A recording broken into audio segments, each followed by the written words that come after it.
We're hoping to have an opportunity to talk about establishing a microsampling network, and if that's something that is of interest to you, we can discuss that at the end of the session. If you're not able to stay though, feel free to email me if you'd like to join us. Collaborative research with microsampling forward. But for now, I think we'll get started, and I'd like to introduce Dr. Dan Owens and Dr. Dave Rowe from the University of Southampton in the United Kingdom. And so Dr. Dan Owens is a clinical research fellow at the NIHR Clinical Research Facility in Southampton. His research focuses on the development of new technologies for minimally invasive measuring of drug levels in children to improve dosing. He also works as a paediatrician in the Children's Emergency Department at the University Hospital of Southampton. And he's presenting with Dr. David Rowe, who has a background in engineering. He's a researcher in silicon photonics at the University of Southampton and a visiting research scientist at the Southampton Clinical Research Facility. And he's looking at clinical applications for photonic and microfluidic integration for point of care testing. So I will pass over to Dan. Are you there? Morning. Good morning. Dave's going to share the screen. Excellent. Thank you so much, Susie. And yes, good morning or good evening, depending on where you are. So as he says, my name's Dan Owens, and I'm a clinical research fellow and paediatrician in Southampton, and I'll be presenting alongside my colleague, Dr. Dave Rowe from the Zeppler Institute at the University of Southampton. And we are a collaboration of a group of engineers and a group of paediatricians who are working together to try to use technological solutions to answer some clinical needs. We'll go to the next slide. So just to explain the kind of journey that we've been on as a group. In our local area, there were some changes to our pediatric antimicrobial guidance. So we changed towards using more palatable antibiotics. So, for example, using amoxicillin rather than penicillin V for bacterial tonsillitis. And we also moved towards reducing the dosing frequency, so using amoxicillin twice a day rather than 3 times a day. And that was based on some evidence, which I'll review later, but also just on some common sense principles that if you make things easier for children and their families to take the antibiotics, then they're more likely to take an effective course. But that led us to ask the question, really, well, what are the antimicrobial levels in the community, as we're aiming to make things easier, to improve adherence? Do we actually know what antimicrobial levels are in the community? And indeed, do we know what antimicrobial levels are in the hospital as well? And so that led us to answer these, to ask these two questions. And to think about ways that we could answer them. So let's just consider these two questions in a little bit more detail on the next slide. So as we ask the question, what are antimicrobial levels in the community, there are two aspects to this. There's the pharmacokinetics, and then there's the adherence. So thinking about the pharmacokinetics, do we know what we're actually giving children? And it's worth noting that there's a wide global variation, and so I'm sure across everyone attending this webinar today, we probably all give different doses of antibiotics, and that suggests that there is possibly a lack of an evidence base for the dosing strategies that we give. Sometimes that may be the correct thing based on our population, based on rates of antimicrobial resistance, but I'm sure for many of us, we suspect that is due to lack of data. And indeed, that this paper from Emma Charland that was in the Archive of Disease in Childhood last year actually traces out the history of the dosing strategy that we use in the United Kingdom for penicillins, and essentially it was based on some expert opinion back in the 1950s and 60s, and children were given half the dose of an adult, and infants were given half the dose of a child, and that has continued to be really the dosing strategy that is used for penicillins. There isn't a huge amount of evidence, and certainly the policies that we use don't seem to follow any evidence base. So that's pharmacokinetics. And the next issue is adherence. So over a variety of different studies, adherence to oral antibiotics outside of the hospital environment is self-reported by parents or children as being between 63 and 97%. But of course, the reported adherence and measured adherence are very different things. And so in that study where adherence was self-reported as 97%, urinary detection of the antimicrobial was only 67%.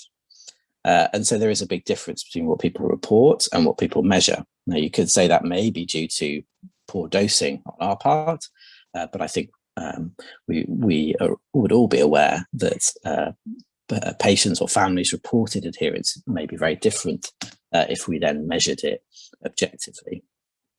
And there's a wide variety of factors in adherence. So across the range of studies, things like taste have been shown to be very important as to why children don't adhere to antibiotic courses. Sometimes courses are stopped early, and in my opinion, probably appropriately by families as the children have recovered from their almost certainly viral illness. Other factors are things like forgetting doses, frequency of doses, particularly as that impacts on a child's routine, especially if they're in childcare, and also side effects, and diarrhea being one that was particularly problematic, that led to people stopping a course early or not adhering to the course. So then all these issues, both pharmacokinetics with lack of data and adherence with lack of adherence, have led us to ask, well, how could we measure levels in the community? But as well as that, we also were led to ask, well, what are levels in hospital? And so this brings us to the next slide, which, as our colleagues in Brisbane have shown very nicely in their review article, children in hospital handle their drugs and handle their antibiotics in very different ways. And that is partly due to growth and development. And a particular source of variation is prematurity. So we know that premature infants, based on their gestation, will handle drugs in quite unpredictable ways, but also their disease states. So a child in intensive care may handle a drug very differently to a child who is receiving ward-based care. And so there is a huge variation even in hospital of how a child will handle their drugs. And in hospital, I think we're very used to measuring drug levels for potentially toxic levels, particularly with aminoglycoside antibiotics. It's something that we do routinely. But we then were asking the question, well, would there be a way that we could measure routinely to look for therapeutic levels as opposed to toxic levels?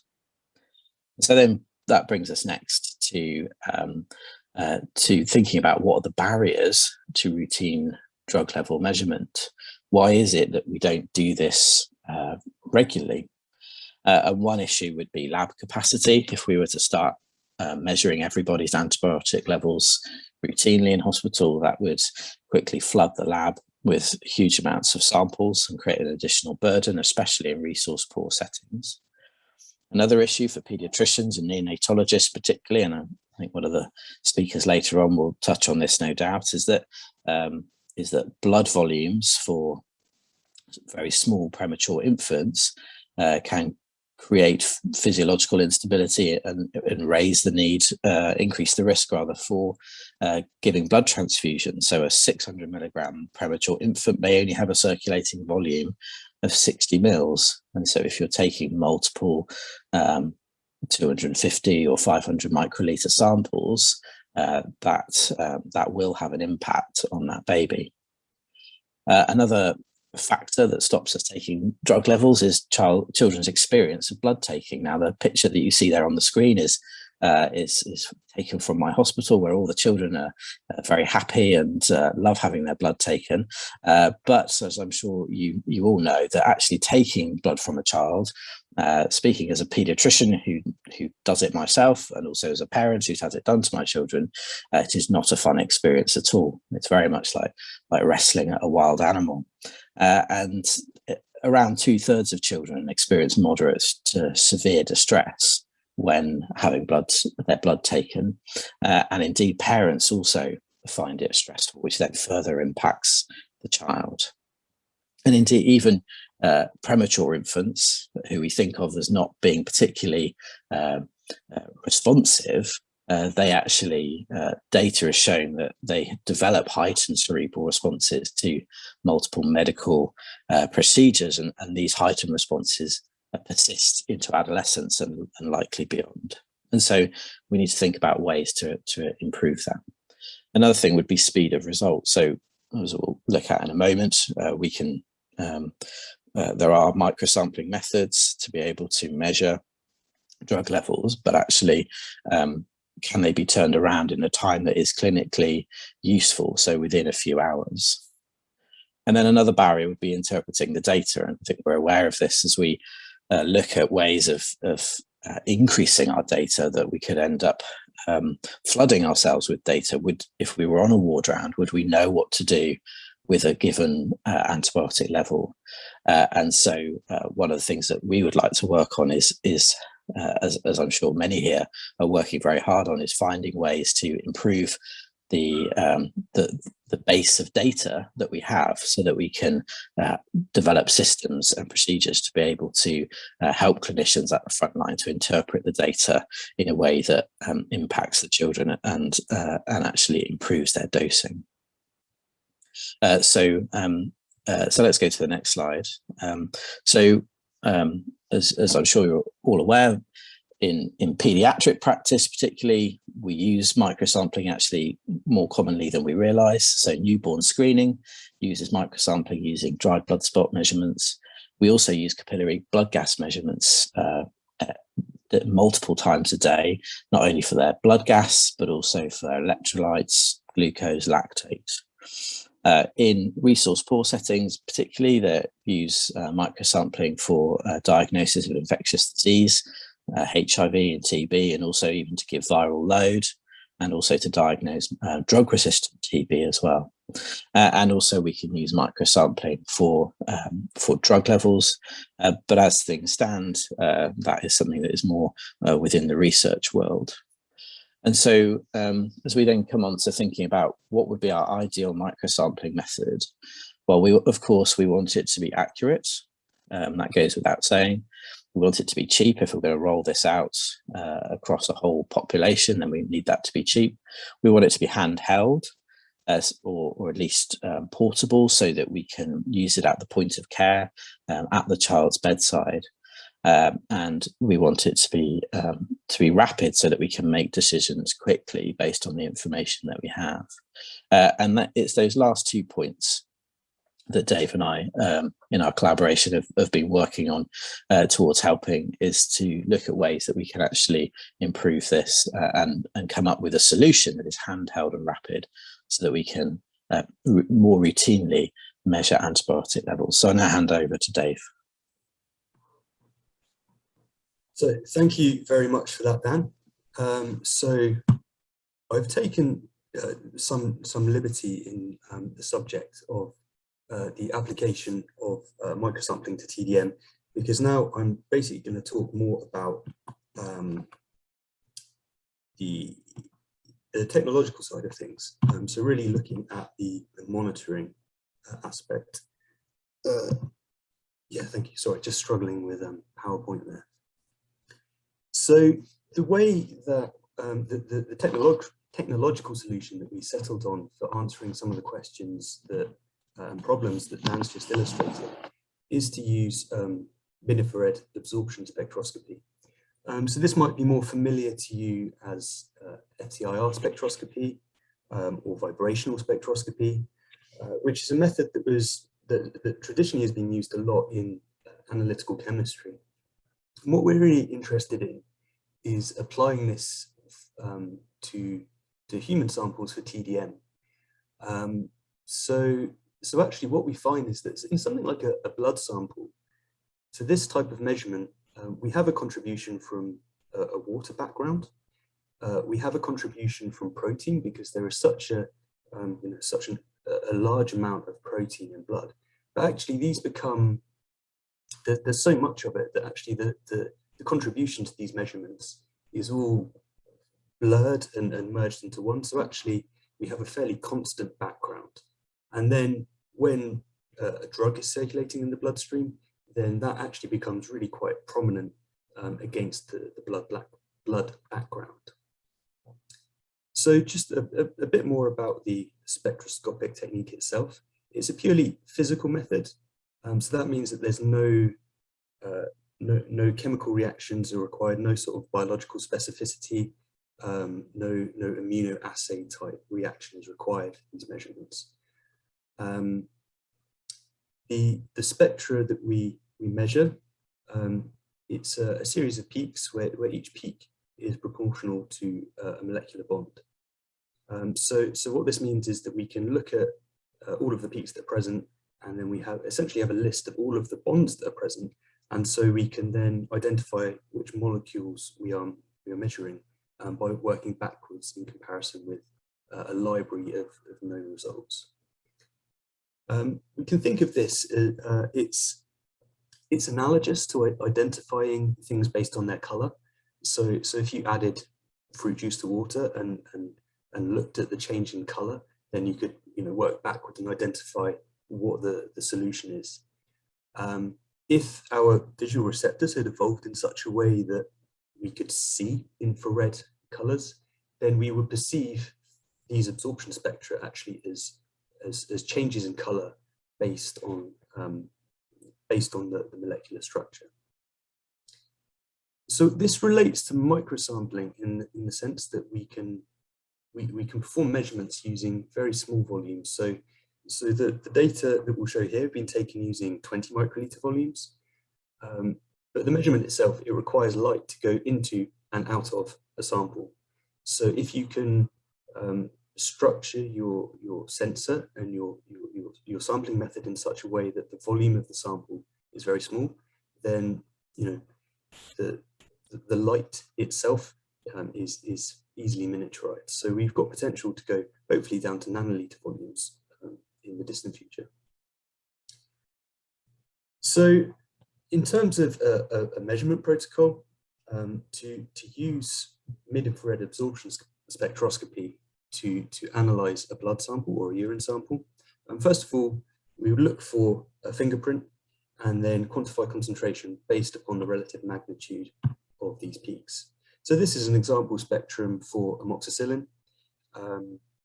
So the table in the middle gives the frequencies at which different peaks occur. So for example, at 1396, we can see that there's a bending vibration for the CH3 group.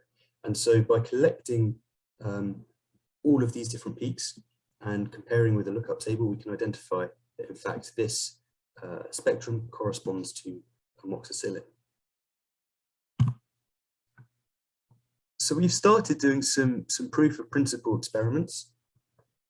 These are so we've taken urine and whole blood from healthy donors, and then serially diluted them with amoxicillin with concentration values to mimic those that would typically be expected in clinical practice, with I guess with an assumed perfect dosing regime. So these are what our measured spectra look like in practice. They're much more spread out. So here I've focused just on two different parts of the spectrum that I showed you earlier, and this is with a change in concentration. And so we can pick an individual peak and then see how it changes, see how the magnitude of the peak decreases with decreasing concentration. So, this was just amox in urine, and then we've done a similar thing with amox in blood. So there's been no further processing of the samples. We've collected blood in a tube and then diluted it and measured it directly. So it's a bit messy just because of how sticky blood is on our spectrometer. But yeah, so this process, we're trying to minimize the complexity of the sampling volume, just to aid in the speed with which we can obtain data, but also to aim for a black box approach. So something, rather than having a spectrometer on the bench in the lab, trying to have something that a nurse could perform at the bedside of a patient.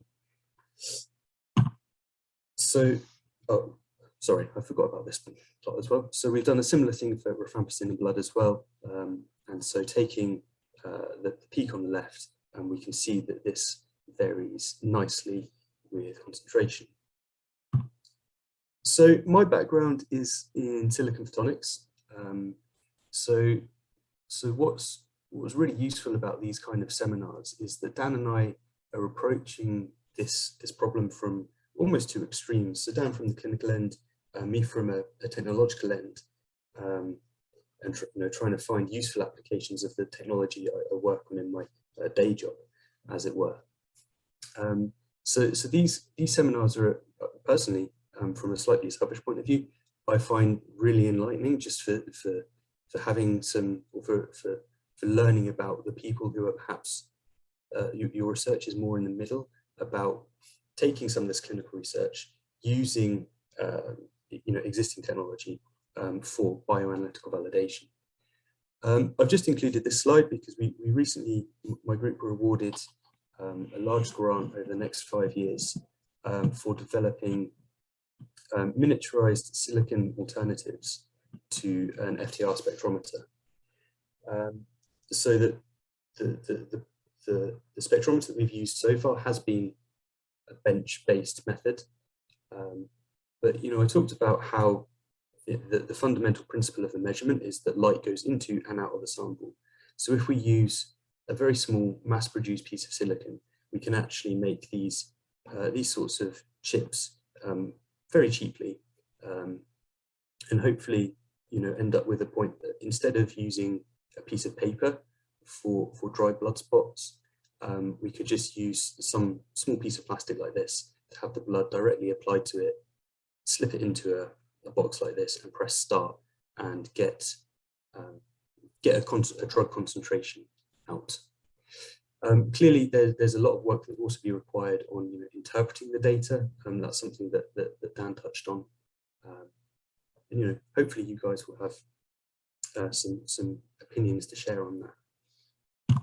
So just to wrap up, there is a clinical need for minimally invasive and rapid techniques for TDM, particularly with children and neonates, with all of the associated issues that Dan went through.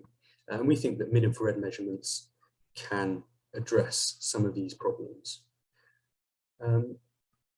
Yeah, so I think that's it really. Thank you for acknowledgements as well, sorry. So Dan's post is funded by the NHR and is supervised by Professor Saul Faust and Dr. Katrina Cathy. I've been supported over the last 2 years by Professor James Wilkinson and Professor Goran Mashanovic as well. We should also take time to thank Susie. You've been absolutely invaluable in helping direct us in this research, and helping us to think about what the right questions are that we should be asking. So yeah, thank you very much. So, questions. Thank you so much, Dan and Dave. That's excellent. And I will just point out to our attendees, there is a Q&A tab on the webinar, so you are able to ask questions directly to our speakers, and they can also respond to you. I do have a question from Professor Christoph Stover to you both. He's asking, how do you address the potential co-presence of metabolites that may show similar infrared profiles? That's a good way to start for you.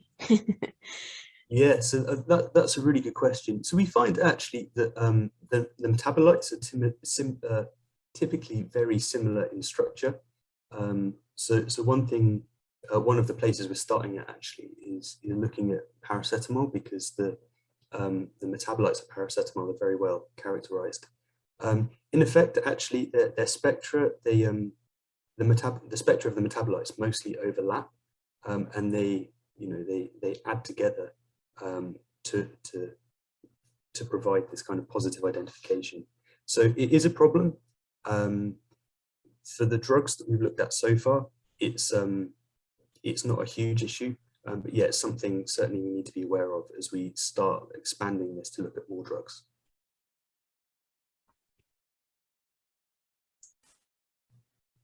Excellent. I've got another question coming here from Steve Wallace. He's asking about the sensitivity that you're seeing. I guess what you'll find with these questions is quite a clinical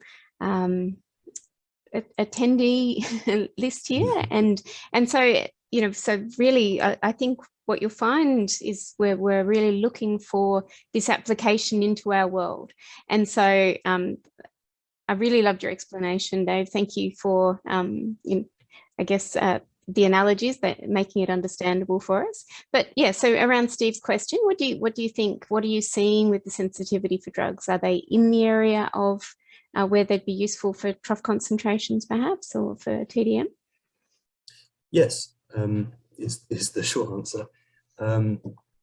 So, I mean, part of the reason for starting with something like Amox is that the excreted concentrations in urine are actually pretty high.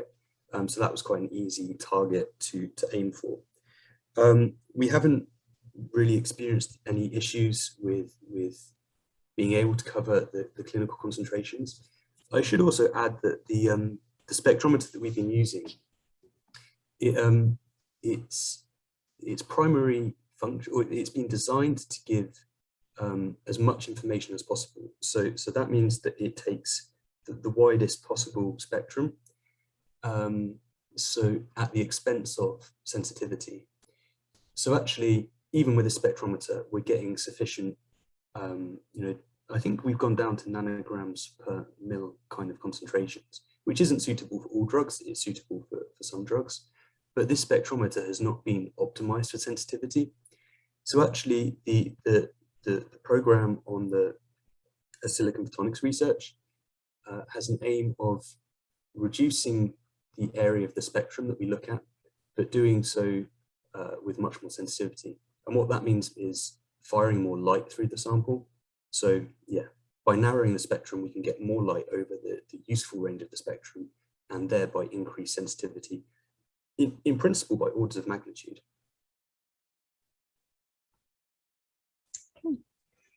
Excellent. Okay, I've just got another question here from Christoph. He's asking, do you envisage almost non-invasive application in the end? For example, by simply pressing a device with micro needles to the skin? No is the honest answer, because the amount that we essentially wouldn't get enough light through the skin. Using microneedles is a really interesting point. Could we, just to give slightly more information about the measurement setup, so what we currently have is it's a diamond crystal actually, and light is shone through that and the sample sits on top. So I'm speculating out loud here, but if it would be possible to actually use a microneedle itself to get into the skin, but without necessarily puncturing the skin, it is something I'd have to think about. But yeah, potentially a very interesting point. So yeah, thank you for that question. No problem. Okay, and so I guess there are micro samples available, devices available where they do use microneedles, but perhaps to pierce So I guess that would be an alternative for you. Is with the device you're currently using, does it have a microscope to channel into to a small sample? Is that part of something that's available? It's not commercially. So actually we're just pipetting. But I also have some experience in microfluidics as well. So to retrofit some sort of device to stick on top is entirely feasible. It's not something that we've had to do. At the moment, it would be an unnecessary complication. But yeah, it is in principle something we could do. Yeah. Excellent. Okay. Well, thank you both very much, and congratulations on the grant you've just been awarded. That's very exciting, and yeah, we really hope that we see this coming forward, because I think it is a really useful idea and something that certainly in the area of antimicrobials we're really calling out for. So that bedside measurement, yeah, it's a big deal for us. Thank you.